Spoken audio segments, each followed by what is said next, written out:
नमस्कार, F junction में आपका स्वागत है। मैं हूं डिम्पी कालरा और अगले आधे घंटे हम आप वादा बाजार के कुछ एक ट्रेंडिंग स्टॉक्स के बारे में चर्चा करेंगे। साथ ही साथ निफ्टी, बैंक निफ्टी का आउटलुक आपके सामने रखने की कोशिश करेंगे। हालांकि 3 दिन से बैक टू बैक हम एटीएच यानी कि ऑल टाइम हाई पे निफ्टी को लगता देख पा रहे हैं। इससे पहले बैंक निफ्टी ने भी नए उच्चतम स्तर को छू रखा है, सेंसेक्स भी नए उच्चतम स्तरों पर है। तो आप देखेंगे तो तीन बड़े indices Nifty, bank Nifty and Sensex ये अपने ऑल टाइम हाई पे हैं। लेकिन मार्केट के अंदर जो एक ऑल टाइम हाई लगने के बाद एक स्पीड चाहिए होती है, वो स्पीड थोड़ी कम है। कुछ एक इंडिकेटर्स थोड़े ओवरबॉट भी दिखते हैं, जिसकी वजह से थोड़ी दिक्कत लग रही है। मार्केट यहाँ से बहुत ऊंचाई एकदम से नहीं पा रहा है, लेकिन एफआईएस की होल्डिंग इतनी स्ट्रांग है। 73% लॉन्ग होल्डिंग्स अभी भी रखे हुए हैं। दिसंबर सीरीज में इन्होंने 70 के लेवल को पार किया हुआ है और वहाँ पे कोई भी सेलिंग नहीं देखने को मिल रही है। छुटपुट इंडेक्स ऑप्शंस में कभी कभार बिकवाली आ जाए तो आ जाए। वैसे ओवरऑल 30,000 करोड़ से ज़्यादा की बाइंग इंस्टीट्यूशनल की तरफ से वैसे भी हो चुकी है, एफपीआई की तरफ से। तो बाजार एक तरफ एफआई के स्ट्रॉन्ग बेस के साथ बना हुआ है, दूसरी तरफ कुछ इंडिकेटर्स अभी ओवरसोल्ड होने, ओवरबॉट होने की सिग्नल भी दे रहे हैं। इसलिए समझना बहुत ज़रूरी है कि क्या किया जाए। उसका सबसे बेस्ट एग्जांपल है प्रीमियम और उसका बेस्ट एग्जांपल हो सकता है विक्स।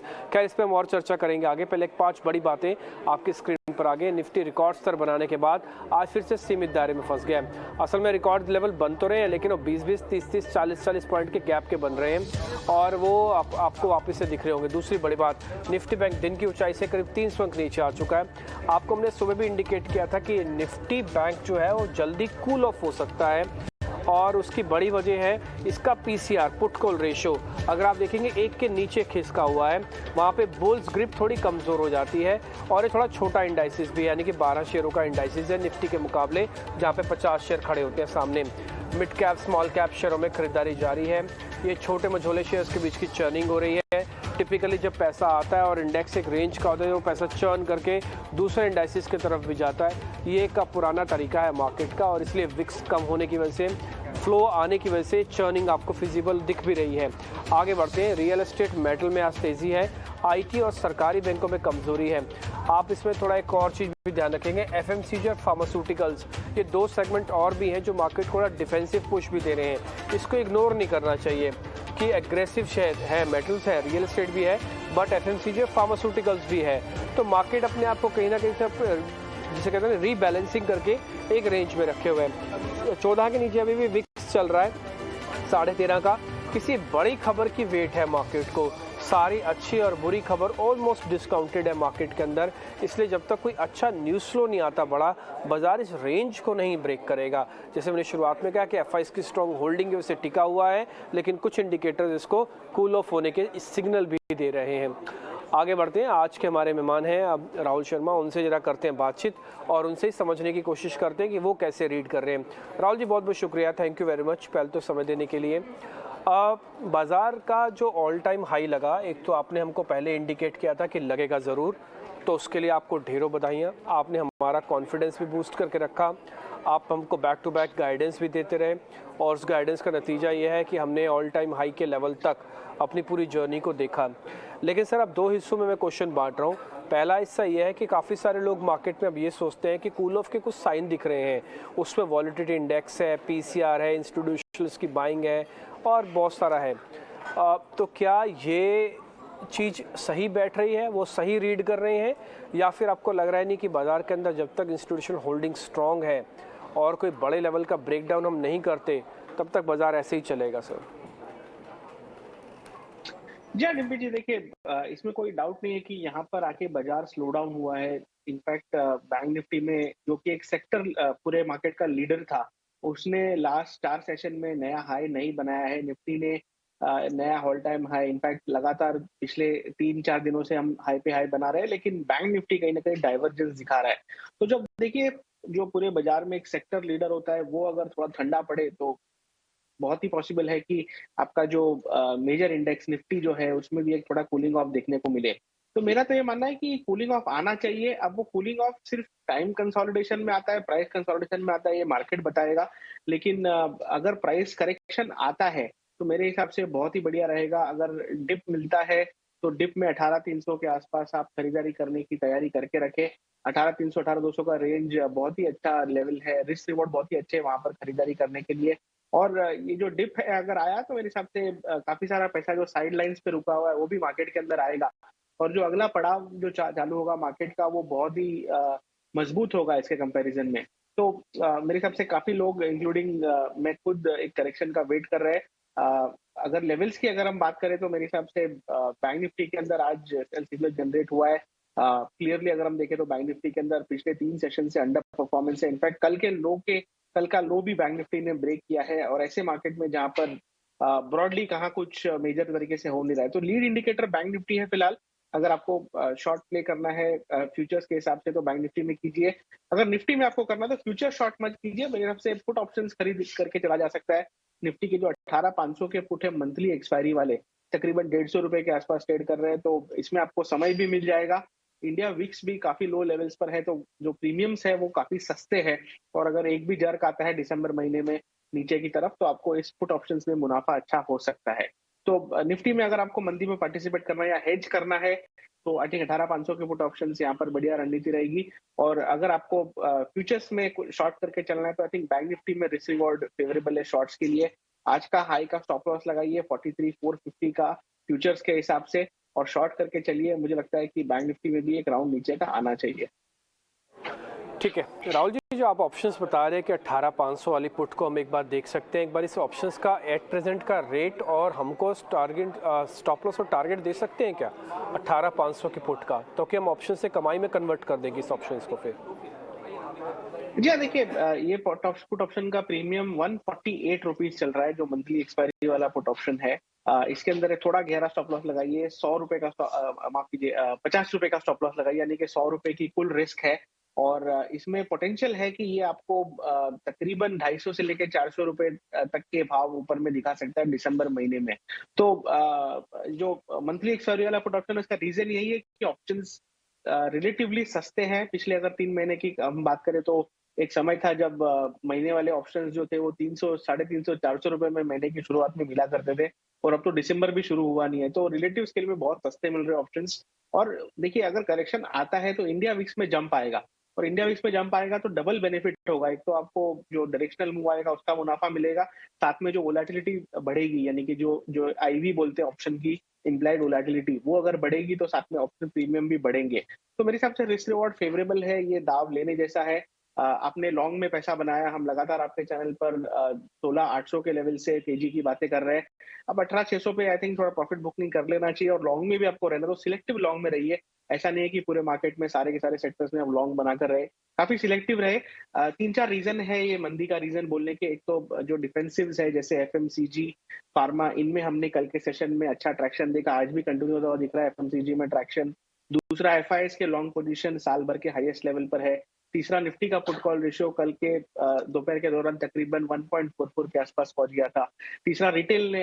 चौथा रिटेल ने शॉर्ट पोजीशंस बनानी चालू कर दी इंडेक्स फ्यूचर्स के अंदर। सो मल्टीपल रीजंस है जो एक साथ कोइंसाइड कर रहे हैं। मेरा ये मानना है कि अगर 300 से 400 पॉइंट की करेक्शन निफ्टी में आती है तो बहुत ही बेहतरीन होगा निफ्टी के टेक्निकल सेटअप के लिए। और दिसंबर के जो हमारे आखिरी कुछ हफ्ते बचे हैं 2022 के, उसे हैप्पी न्यू ईयर में तब्दील करने के लिए।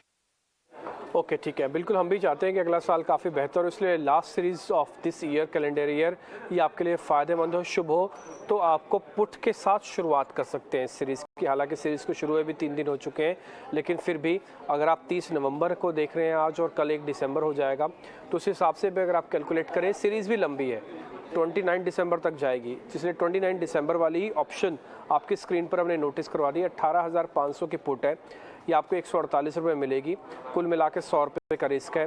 और अगर आप उसके अगेंस्ट प्रॉफिट देख रहे हैं तो 250 से लेकर 400 तक जा सकती है। डेट में 100 रुपये जाएंगे तो करीब 250 से 300 रुपये आएंगे। 1:3 का रेशो है और किसी भी रिस्क रिवॉर्ड के लिए इतना रेशो तो रखना ही होगा। और दूसरी बात, अगर आप ऑप्शंस में थोड़ा वॉल्यूम थोड़ा कम भी रखेंगे तो अभी काम में भी चल सकता है। तो आपको जब भी मौका मिले कि हाँ बाजार के अंदर और सिग्नल बढ़ गए हैं थोड़ी करेक्शन के, तब आप वॉल्यूम बढ़ा लीजिए। अगर आपको इस पॉइंट ऑफ जंक्शन पे ऐसा लग रहा है कि मेरे पास पूरे इंडिकेटर्स नहीं है मार्केट को नीचे लेके आने के, तो आप धीरे धीरे करके प्लस कीजिए इसको।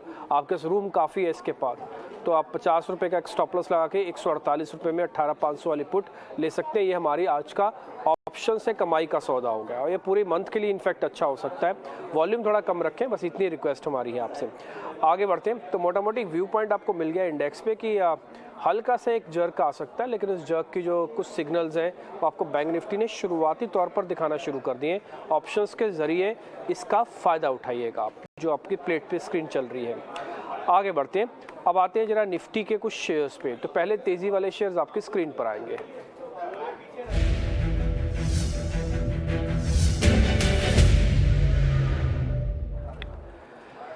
राहुल जी, टिपिकली डीएलएफ और हिंडाल्को के अंदर कुछ कुछ खरीदारी हो रही है। हिंडाल्को पे मैं उतना ट्रस्ट नहीं कर पाता, लेकिन फिर भी क्योंकि ग्लोबल रिसेशन को लेकर चिंताएं थोड़ी कम हुई हैं और आज मिस्टर पावल एक बयान देंगे यूएस के अंदर, तो ये बहुत इम्पॉर्टेंट है और ख़ासकर चाइना का रोल भी। तो एक बार हिंडाल्को को ज़रा चेक कर लीजिएगा, इसका प्रीमियम भी ठीक है, आज का ओपन इंटरेस्ट भी ठीक है 5% का। और दूसरा है डीएलएफ, जरा इसको भी देखिएगा। दोनों आज हमारी फ्रेश लॉन्ग यानी कि ताज़ा खरीदारी वाली लिस्ट के शेयर्स हैं। ये देखिए मेटल्स में अच्छा ट्रैक्शन देखने को मिल रहा है। हमने ये डेवलपमेंट भी आया था सुबह को कि चाइना ने थोड़े रिलैक्सेशन करने की बातें की है कोविड के जो जीरो पॉलिसी है। मेरे हिसाब से बाउंस बैक है मेटल्स के अंदर। इनफैक्ट डीएलएफ का भी सेटअप बढ़िया है, इसमें भी कोई डाउट नहीं, दोनों का सेटअप अच्छा है। मेरे हिसाब से डीएलएफ की अगर मैं बात करूं तो 410 415 तक के लेवल्स इमीडिएट बेसिस में देखने को मिल सकते हैं। 395 के स्टॉप लॉस से लॉन्ग कीजिए। और जहां तक हिंडाल्को का सवाल है, इसमें पूरा का पूरा जो सेक्टर है मेटल्स उसमें मुझे अच्छा ट्रैक्शन दिखाई दे रहा है। मेरे हिसाब से हिंडाल्को में आपको जो नवंबर का एक तरह से जो हाई था, हाईएस्ट पॉइंट था 455 का, वो लेवल निकाल के मुझे लगता है कि एक ये नई ट्रेजेक्टरी में जा रहा है। तो 470 के टारगेट्स के लिए हिंडाल्को बाय करें। अपसाइड ज्यादा दिखाई देती है हिंडाल्को के अंदर। थोड़ा पेचीदा ट्रेड जरूर है बिकॉज कमोडिटीज है, एक दिन चलते दूसरे दिन बैठ जाते हैं, लेकिन क्लियरली जो हिसाब से मेटल इंडेक्स की का सेटअप है, मुझे लगता है कि ये मूव जो है थोड़ा और कंटिन्यू हो सकता है। तो इसे बाय करके चलिए। 440 का 438 का स्टॉप लॉस लगाइए कैश के हिसाब से। और मुझे लगता है 470 तक के लेवल्स आपको हिंडाल्को में देखने को मिल सकते हैं। ठीक है, 470 तक का टारगेट है और 38 का एक स्टॉप लॉस, 438 का एक स्टॉप लॉस हिंडाल्को के लिए होगा। सर एक बार डीएलएफ का स्टॉप लॉस टारगेट वापस बताएंगे आप? जी हाँ, देखिए डीएलएफ में एक छोटा 395 का स्टॉप लॉस लगाकर बाय करें। 415 तक की, अब तक 410 और 415 तक के लेवल्स मुझे लगता है डीएलएफ में देखने को मिल सकते हैं। एज अ परसेंटेज वाइज इतना बड़ा रिटर्न नहीं है, लेकिन अगर आप शॉर्ट टर्म ट्रेडर है, एक दो दिन में यहाँ पर मुनाफा कमाना चाहते हैं और छोटा आपका दायरा है, तो छोटा एक स्टॉप लॉस लगा के यानी कि तकरीबन 6 रुपए का स्टॉप लॉस लगा के इसे बाय किया जा सकता है। ठीक है, मैं एक बार डी आपको हिंडाल्को के चार्ट जरूर दिखाऊंगा। हालांकि दोनों को सर ने बता दिया है कि आप चाहें तो एक बार पोजीशन ले सकते हैं। कंपैरेटिव स्टडी के हिसाब से हिंडाल्को ज़्यादा ठीक है, 470 है। थोड़ा ग्लोबल फैक्टर इसके अंदर इन्वॉल्व है, इसलिए वॉलेटाइल रहेगा। अदरवाइज घबराए नहीं, 438 तक का एक स्टॉप लॉस रखें। दो इंपॉर्टेंट ऑब्जर्वेशन इसके अंदर बतानी जरूरी है, आपको चार्ट के जरिए एक बार दिखा भी देते हैं। इसका जो स्टॉप लॉसेज हैं यानी कि इसकी जो रेंज है वो अपने आप में काफ़ी अच्छे से प्रोटेक्टेड है। अगर आप यहाँ पे देख पा रहे हैं, ये पैनिक लो इसका आके ख़त्म हुआ है और जब दूसरी बार लो बना रहा है तो प्रीवियस लो से ऊपर का है। एक और चीज़, एवरेजेस में कॉन्फिडेंस आ चुका है। आप देख पा रहे थे एक बार एवरेजेस का फॉल हुआ था, उसके बाद से शेयर नीचे था, स्टेबल हुआ। एक टिपिकल फॉर्मेट होता है, पहले शेयर गिरेगा, कंसोलिडेट करेगा, फिर कंसोलिडेशन के बाद वो एक सिग्नल देगा कि वो और गिरेगा कि नहीं गिरेगा। तो सिग्नल इसने पहले लोज का दिया कि हायर लोज बनाए, दूसरा सिग्नल दिया एवरेजेस को मेंटेन कर लिया, और एक एवरेजेस को मेंटेन नहीं किया बल्कि एवरेजेस आप देखेंगे ये लीन हो चुके हैं और ब्रेकआउट के लिए तैयार हो चुका है अभी शेयर। इसलिए ये बेहतरीन एक ट्रेड साबित हो सकता है आपके लिए हिंडाल्को। आप चाहें मेटल्स के अंदर कोई पोजीशंस अगर लेना चाहते हैं तो हिंडाल्को ठीक है। स्टॉप लॉस टारगेट एक बार जरा स्क्रीन पे लेके आते हैं। 470 438 का स्टॉप और टारगेट आपकी स्क्रीन पर आया हुआ है। आगे बढ़ते हैं सर, कुछ एक शॉर्ट कवरिंग के शेयर्स भी हैं, जरा वो भी चेक कर लीजिए। आयशर मोटर है और कमिंस है। आयशर के नंबर आएंगे सर सेल्स के परसों और कल इनफैक्ट, तो एक बार कमिंस का भी जरा चेक कर लीजिएगा, दोनों के अंदर थोड़ी शॉर्ट कवरिंग है। देखिए दोनों के कंपैरिजन में मेरे हिसाब से आयशर ज्यादा बेहतर कैंडिडेट है। कमिंस ऑलरेडी चल चुका है, तो यहाँ पर मैं इसको अवॉइड करना चाहूंगा क्योंकि रिस्क रिवॉर्ड एग्जैक्टली फेवरेबल नहीं है। लेकिन जहां तक आयशर का सवाल है, मेरे हिसाब से आयशर के अंदर एक अच्छा यहाँ पर बेस बना है। 300 3400 की रेंज में एक अच्छा बेस बनाया स्टॉक है, और मुझे लगता है कि 3300 रुपए तक के लेवल्स आपको आयशर में देखने को मिल सकते हैं। तकरीबन 150 पॉइंट की अपसाइड यहाँ से आ सकती है अगर ये जो फिलहाल का सेटअप है अगर कंटिन्यू होता हुआ दिखता है तो। तो इसे बाय करके चलिए। मेरे हिसाब से आइशर मोटर्स में आप 3350 का स्टॉप लॉस लगाइए, 3360 का स्टॉप लॉस लगाइए और इसमें लॉन्ग करके चला जा सकता है। मेरे हिसाब से 3600 तक के लेवल्स आइशर में देखने को मिल सकते हैं। ठीक है, 3600 का टारगेट, 3400 का स्टॉप लॉस है। सर कमेंट्स में कुछ सौदा लें या छोड़ दें उसको? नहीं, मेरे हिसाब से कमिंस को यहाँ पर स्किप किया जा सकता है, बिकॉज जो आरएसआई इंडिकेटर्स है, जो मोमेंटम इंडिकेटर्स है, वो क्लियरली यहाँ पर एक थकान का इंडिकेशन दे रहे हैं। तो इसे मैं अवॉइड करना चाहूंगा। और साथ में नंबर्स भी है, तो जनरली क्या होता है, वो कॉइन उड़ाने वाली बात हो जाती है। नंबर्स एक्सपेक्टेशन से ज्यादा आ गए तो स्टॉक चल जाएगा, अगर नहीं भी आए, मतलब खराब ना भी हो लेकिन एक्सपेक्टेशन से अगर कम हो तो स्टॉक अननेसेसरी हैमरिंग में चला जाता है। तो बेस्ट है, आई थिंक, जहाँ पर रिस्क रिवॉर्ड फेवरेबल है वो स्टॉक कीजिए। आइशर में हमें लगता है कि रिलेटिव कंपैरिजन में ज्यादा अच्छा सेटअप। ठीक है, आइशर खैर डैमेज कंट्रोल करने की कोशिश भी कर रहा है। एक बार मैं आवरली चार्ट आपको स्क्रीन पे दिखाता हूँ। आवरली मैंने जानबूझ के इसलिए रखा ताकि आपको बिल्कुल शॉर्ट टर्म मोमेंटम का थोड़ा आइडिया लग पाए। आइशर का वैसे आप लेवल नोट करके रखिएगा, वो है 3633.60 का एक स्टॉप लॉस है। आइशर मोटर के अंदर अगर आप यहाँ पे चेक करेंगे तो आपको एक अच्छी चीज़ ये दिखेगी कि इसका बेस पूरी तरह से तैयार हो चुका है। ये जरा नीचे आप आए, ये प्रीवियस लो है जो आप अपनी स्क्रीन पर इस तरफ देख पा रहे हैं। Now come to this low, lows to lows match हुआ है, उसके बाद एक कंसोलिडेशन में जा चुका है, एक एवरेज का सपोर्ट आ चुका है, दूसरे एवरेज को चेस करेगा। और ये बहुत ही अच्छा एक थंब रूल जैसा है टेक्निकल्स में कि जब 50 दिन की एवरेज आपकी ब्रेक हो जाए, 200 दिन की एवरेज सामने खड़ी हो, तो टिपिकली शेयर इसको चेस करता है, ऊपर ज़रूर आता है, भले वो थोड़ा धीरे धीरे करके बट आता ज़रूर है। तो ये ज़्यादातर फॉलोइंग है, ये माना जाता है ऐसे में। तो ये आपके काम की एक चीज़ है, इसलिए 3600 रुपये तक का टारगेट आपको दिया जा सकता है। और आप इसके 200 दिन की एवरेज भी देखेंगे, वो भी 3550 से 3600 के आसपास आके बनती है। 3360 आपके लिए स्टॉप लॉस हो गया। आगे बढ़ते हैं। आपने कुल मिला के 3 सौदे अब तक देख लिए, 2 तेज़ी के हो चुके हैं, उसमें एक तो DLF है जिस पे आपने अभी खरीदारी देखी होगी, और दूसरा था हिंडाल्को, उसकी प्लेट सामने आ जाएगी स्क्रीन पर। शॉर्ट कवरिंग में शेयर में से आइशर चुना है, कमिंस को हमने ड्रॉप कर दिया। निफ्टी बैंक निफ्टी में से हमने एक ऑप्शंस का सौदा आपके सामने रखा है, वो है 18,500 की पुट, लंबी सीरीज वाली, मंथली वाली, 29 दिसंबर वाली, 148 रुपये में मिलेगी। 50 का स्टॉप लगाना है, 350 तक का ऑन एंड एवरेज आपको टारगेट मिल जाना चाहिए। तो जितने भी सौदे अब तक हमने बताए हैं सब आपके सामने रख रहे हैं। कोशिश करें, इसका रिपोर्ट कार्ड भी हम कल लेके आएंगे। अगर कहीं भी मूवमेंट 1-2%, 5% तक मिल जाती है तो ज़रूर हम आपके सामने वो सौदा रखते हैं। आगे बढ़ते हैं, अब कुछ मंदी के ट्रेड आपकी स्क्रीन पर लेके आते हैं।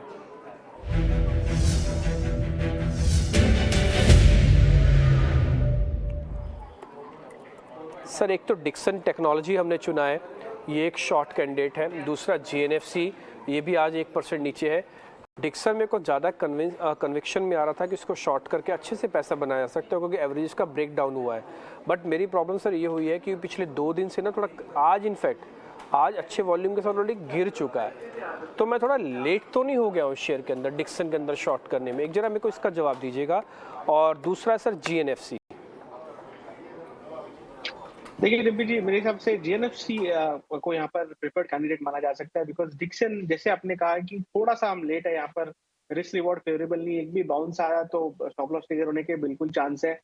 GNFC में ये है कि बाउंस बैक हो चुका है, यानी कि स्टॉक ने कुछ तकरीबन 625 का बाउंस, वापस अभी 3-4 सेशन से इसमें वीकनेस आनी शुरू हुई है। स्टॉक अपने 200 दिन के मूविंग एवरेज के नीचे भी ट्रेड कर रहा है, और ऐसे मार्केट में जहाँ पे मार्केट आपका ब्रॉडली ऑल टाइम हाई पे है, मेरे हिसाब से GNFC में मंदी एक्सटेंड होती हुई दिख सकती है। अब इस मंदी को पार्टिसिपेट करने का आई थिंक बेस्ट तरीका है पुट ऑप्शंस खरीद के चले।